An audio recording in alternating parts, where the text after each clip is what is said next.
өнөөдрийн жишээ зөвлөгөө нь 207 өдөрт халамж шалтгаалж байгаа. Энэ дотроо сургууль, цэцэрлэгийн захирал эрхлэгч нар, өрхийн эмнэлэг гээд ер нь одоо иргэдэд үйлчлдэг төрийн байгууллагуудын одоо нэгжүүн бүх дараа нар оролцож байна. Тэгээд дүүргийн маань 260 мянган иргэдтэй 34 хороотой.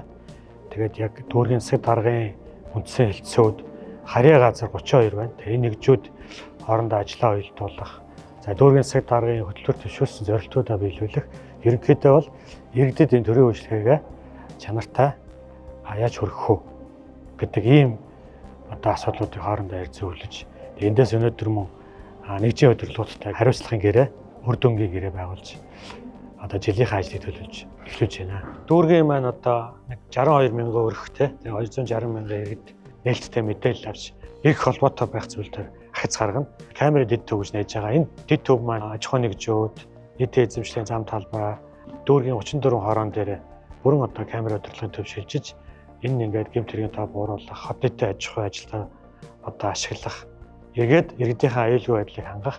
За тэгээд дээр зөрчил тоглолт гарч байгаа цаг тухай бүрд нь одоо баримтжуулж авч захааны арга хэмжээ авдаг, эсвэл сануулдаг, хамтарч ажилладаг энэ зүйл рүү шилжиж байгаа. Энэ бол ингээд бүхлээрээ ярих юм бол хурдтай, тэгээд захим ухаалаг хот болох энэ одоо зорилтын өрөөнд хийгдэж